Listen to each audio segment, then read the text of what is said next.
खुशामदीद और welcome रहबर TV की presentation में आप सब लोगों को बहुत वेलकम। आज हम लोग बात करेंगे साइनसाइटिस और साइनस रिलेटेड हेडेक। तो उसमें बहुत इंपॉर्टेंट एस्पेक्ट जो है वो पहले ये समझना है कि साइनसिस है क्या। हमारी पहले वीडियो में हम लोगों ने ये डिस्कशन की थी कि साइनसिस क्या है और उसकी अहमियत क्या है। तो जैसे कि मैंने पहले ये बताया कि साइनस जो है वो उनके दो मेजर बेनिफिट्स हैं। एक तो ये कि आपकी जो पूरी स्कल है, ये जो हिस्सा जिसको हम चेहरा भी कहते हैं, चेहरा जो है वो हड्डियों का, मुख्तलिफ हड्डियों का एक मजमुआ है जिसके ऊपर ऑब्वियसली मसल हैं और उसके ऊपर जिल्द है। तो उस जो पूरी स्कल जैसे हम बोलते हैं उसके अंदर डिफरेंट जगह पे बोन अंदर से खाली है, उसको हम साइनस बोलते हैं। उसकी एक दो बेहतरीन हिकमत है। एक तो ये है कि जो पूरी का पूरा स्कल है वो लाइटर हो जाता है, क्योंकि अंदर से अगर बोन डेंसिटी नहीं है और अंदर से खाली है तो वो लाइट हो जाता है। दूसरा ये है कि हम जब बोलते हैं तो आवाज़ में ख़ास तरह की रेजोनेंस आती है, आवाज़ में एक थोड़ी सी चमक आती है। वरना आप देखें कि अगर आप जो है कमरा अगर खाली है तो कई दफ़ा उसमें एक थोड़ी सी रेजोनेंस सी आती है, और अगर बहुत ज़्यादा भरा होगा तो उसमें से आवाज़ जो है वो कई दफ़ा भारी भारी भी आती है। जैसे कि कई दफ़ा नज़ला ज़ुकाम हो जाता है तो उसके बाद साइनसिस, जब कई दफ़ा रेशा भी आ जाता है तो उससे अगर साइनसाइटिस हो जाए तो आवाज़ भारी भारी लगती है, तो वो उतनी जैसे कहते हैं कि चुलबुली सी आवाज़ नहीं रहती। तो वो एक बहुत बड़ा एक बेनिफिट है कि आपकी आवाज़ में एक निखार और आपकी आवाज़ में एक बेहतरीन तरह का वो एक निखार आ जाता है। तो ये साइनसिस जो है वो जो मेजर साइनसिस है वो ये फ्रंटल साइनसिस है, उसके अलावा मैक्सिलरी साइनसिस है, मैस्टॉइड है, मैक्सिलरी है। तो ये सारे के सारे कुछ जो है मेजॉरिटी फ्रंट पे है और कुछ बैक पे भी है।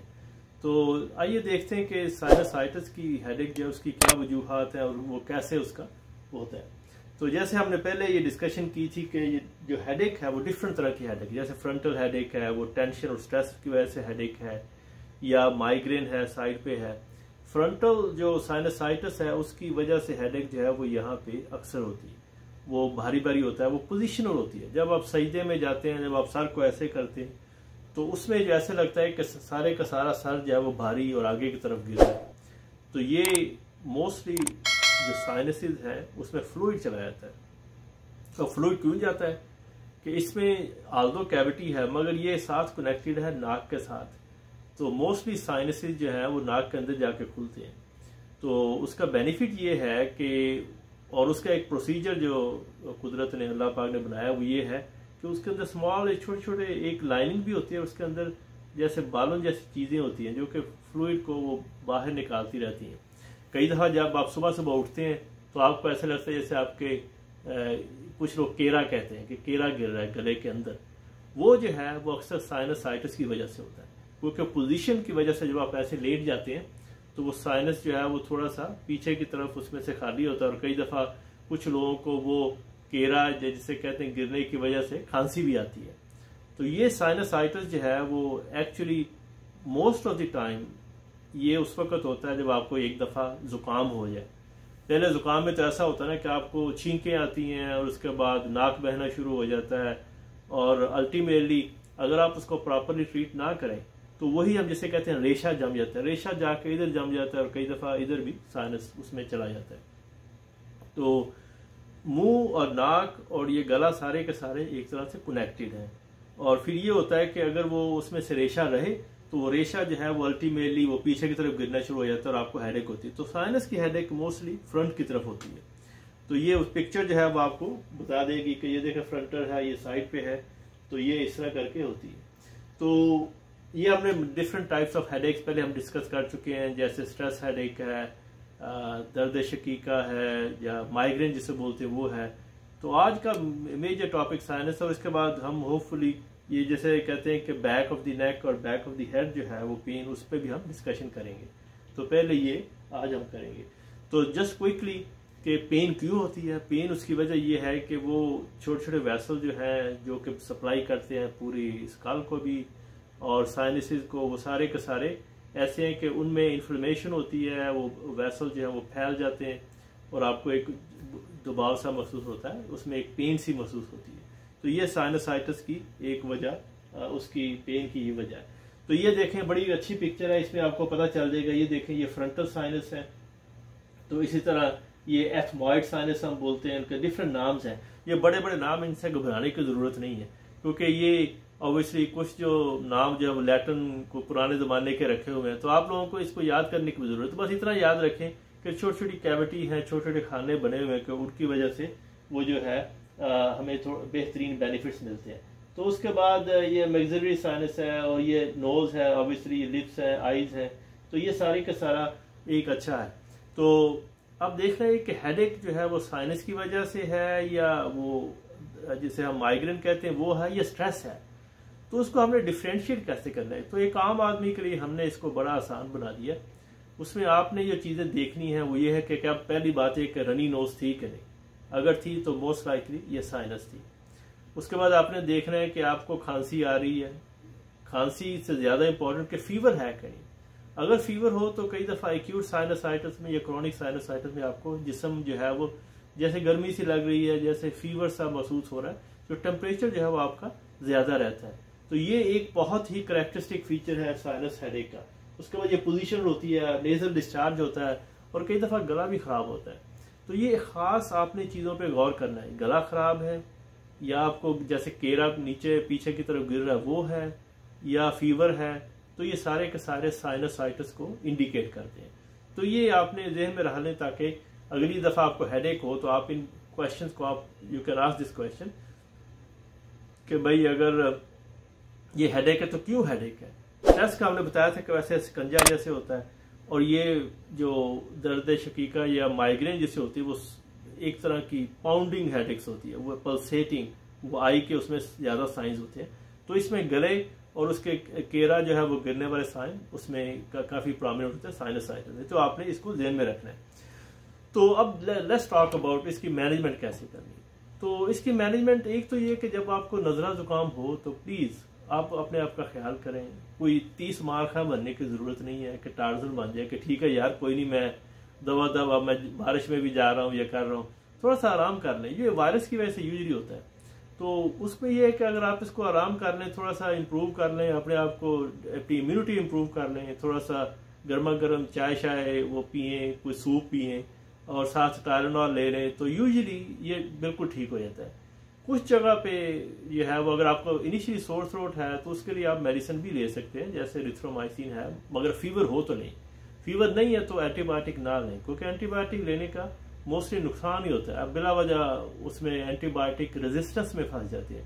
वो ये क्या है कि अगर आप बहुत फ्रीक्वेंट अगर आप एंटीबायोटिक लेंगे तो उसका नुकसान ये है कि अल्टीमेटली एंटीबायोटिक काम ही नहीं करती, क्योंकि आप कितनी दफ़ा धक्का देंगे बग्स को, आप कितनी दफ़ा उसको करेंगे, तो अल्टीमेटली क्या होगा कि वो फिर मजबूत हो जाता है, वो स्ट्रांग हो जाता है जो जरासीम है, और फिर आपको वो एंटीबायोटिक तो काम ही नहीं करती। उसके लिए फिर आपको मज़ीद नई जो है वो एंटीबायोटिक्स लेनी पड़ेगी। कई दफ़ा कल्चर और सेंसिटिविटी और अच्छे खासा जो बंदा वो चक्कर में पड़ जाता है। तो बेहतर ये कि आप सिर्फ सिंपल पैरासीटामोल है, टायलेनॉल है, या आइबोप्रूफिन आप वो ले लें, और उसके बाद सूप पिए, तो आपका जो है ना वो काफ़ी हद तक ठीक हो जाएगा। इसके अलावा जो है आप ये कर सकते हैं, साइनस में आप जो है ना वार्म मॉइस्ट एयर जो वो लें, जैसे स्टीम बोलते हैं, मगर स्टीम डायरेक्टली मत लें वरना आपकी आंखें ख़राब कर देगी बिल्कुल वो किसी और वजह से। तो पानी गर्म है, उसमें अगर थोड़ा सा आप मेंथॉल डाल लें तो वो भी काफ़ी अच्छा है। डिकंजेस्टेंट है वो भी आप ले सकते हैं। और उसके बाद पानी जो है वो जैसे गीला कपड़ा करके गर्मा गर्म वो अगर आप इसको रखें सर पर मुँह पे, तो उससे वार्म जो है वो कंप्रेस जो है उससे भी बेनिफिट होता है, और थोड़ा सा जिसे कहते हैं रेशा बाहर निकलने का चांस है। कई दफ़ा आप अपना वो ट्यूब लेके वो जो होती है जिससे पिचकारी मारते हैं उससे भी आप अपने नाक को साफ कर सकते हैं, मगर उसमें भी एहतियात करें। अगर बहुत ज़्यादा हो जाए तो कई दफ़ा अजीबोगरीब से चक्कर आने शुरू हो जाते हैं, तो उस बारे में एहतियात की ज़रूरत है। तो स्टीम आप ज़रूर लें, वेपोराइज़र है, वेपोरब है, कुछ तरह की वो भी मिलती हैं, मेंथॉल है जैसे, और इसके अलावा पेपरमेंट ऑयल है, अगर आप वो भी लगा लेंगे तो उससे भी थोड़ा सा महसूस आपको बेहतरी महसूस होती है। तो इसके अलावा एक बड़ा अच्छा जो एक्ो प्रेशर है जो हम उसको हम देख सकते हैं, उसमें ये है कि अगर आप देखें तो साइनसाइटिस में 2-3 जगह पे है। अगर तो पीछे है तो यहाँ पे जहाँ पे आपकी गर्दन आके ख़त्म होती है और सर शुरू होता है, तो वहाँ पे आपने अगर दबाएं 4-5 मिनट के लिए, तो ये देखें इधर जो है वो उससे बेनिफिट हो सकता है। तो इसको आपने बहुत ज़्यादा नहीं दबाना, इतना ना दबाएं कि पेन शुरू हो जाए। किसी से बदला नहीं लेना, आपने इसको कोशिश करनी कि आप उसको प्यार से मोहब्बत से उसको बदलें। और इसके बाद ये नाक की तरफ से, नाक की साइड पे अगर थोड़ा सा आप दबाएंगे तो ये यहाँ पे दबाएंगे तो थोड़ा सा उससे मसाज भी होगा, थोड़ा सा उससे बेनिफिट भी, आपको रिलीफ भी महसूस होना शुरू हो जाएगा। ये एक्वा प्रेशर जो टेक्निक जो है वो कई दफ़ा हमने इस्तेमाल भी किया और इसको थोड़ा सा बेनिफिट भी है। कोशिश ये करें कि कम से कम केमिकल जो है वो बॉडी के अंदर जाए, ताकि आपको उसमें सहूलत रहे, चीज़ों को आगे ना मसला ना हो। इसके अलावा जैसे मैंने पहले बताया कि अगर आपको फीवर हो गया तो प्लीज़ आप एंटीबायोटिक ज़रूर लें। फिर सफ़र होने की मतलब या अपने आप को मुश्किल में डालने की ज़रूरत नहीं है, तो उसमें आप जो है वो एनाल्जेसिक ले लें। और कई दफ़ा ये होता है कि आप जो है अगर वो रेशा नहीं निकल रहा तो नेज़ोकॉर्ट के नाम से भी आते हैं, और कॉर्टिसोन जिसे हम स्टीरॉयड बोलते हैं, वो नेज़ल स्प्रे होता है। आप उसको एक इधर और एक इधर, स्पेशली रात को लेके अगर आप लेटेंगे तो सुबह तक आपको वो केरा जो गिरता है और वो बाकी सिम्टम जो है वो काफ़ी बेहतर हो जाएंगे। बहुत सारे लोगों को एक बहुत इंपॉर्टेंट पॉइंट मैंने जो आपसे डिस्कस करना था वो ये था कि अप्रैल मई में और सितंबर अक्टूबर में जो है वो कई दफ़ा एलर्जी सीज़न बहुत ज़्यादा होती है और डस्ट बड़ी ज़्यादा होती है। तो डस्ट की वजह से कई लोगों को एलर्जी होती है और उनको क्रॉनिक साइनसाइटिस रहता है, क्रॉनिक उनको मसले मसाइल रहते हैं। तो आपने कोशिश ये करनी कि अब मास्क तो हम अलग से आप वैसे ही पहन रहे हैं कि बहुत ज़्यादा लोग पहन रहे हैं, तो ये एक अच्छी बात है। तो अगर कोरोना से बचना तो मास्क पहन, अगर मास्क पहनेंगे तो उससे आपको डस्ट से भी आपसे एलर्जी जो है वो भी बेनिफिट हो जाएगा। तो एक अपॉर्चुनिटी है, इसको हमें यूटिलाइज करना चाहिए कि मास्क तो पहनना ही पहना, तो वाई नॉट, एक तीर में दो शिकार। आप डस्ट से भी बच गए, आप कोरोना से भी बच गए, और जब भी घर आए तो उसके बाद अपने हाथ वगैरह धोएं, नाक धोएं, बल्कि वुजू करें, बरकत की बरकत और आपको बेनिफिट का बेनिफिट। तो बल्कि एक तो हमारी बड़ी अच्छी रिसर्च है कि अगर आप वुजू करते हैं और नाक में अच्छी तरह पानी डालते हैं, नरम हड्डी तक ऊपर लेके जाते हैं, तो 80% जो जरासीम है वो वैसे ही निकल जाते हैं, वो ख़त्म हो जाते हैं। तो ये अल्लाह पाक का ख़ास तोहफा है। वुजू जो है वो साफ़ सुथरे पानी से, अगर नीम गर्म मिल जाए तो ज़्यादा बेहतर है, तो उससे आप उसको अपने नाक को और गले को साफ़ करें। और यकीन करें जिसने नाक और गले को साफ़ रखा उसका पेट भी ठीक है, उसकी सेहत भी ठीक है। तो ये बहुत ही इम्पोर्टेंट एस्पेक्ट्स हैं। उसके बाद एंटीबायोटिक लें अगर ज़रूरत है, तो अब इसका जो है ना आगे इंशाल्लाह इसका बेनिफिट होगा। अब इन सारी चीज़ों से बचना कैसे, उसके लिए बहुत ज़रूरी है।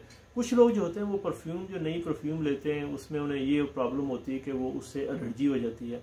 इसके अलावा अगर आप सिगरेट स्मोकिंग करते हैं तो प्लीज़ छोड़ दें सिगरेट, ये आपके लिए बिल्कुल अच्छे नहीं है।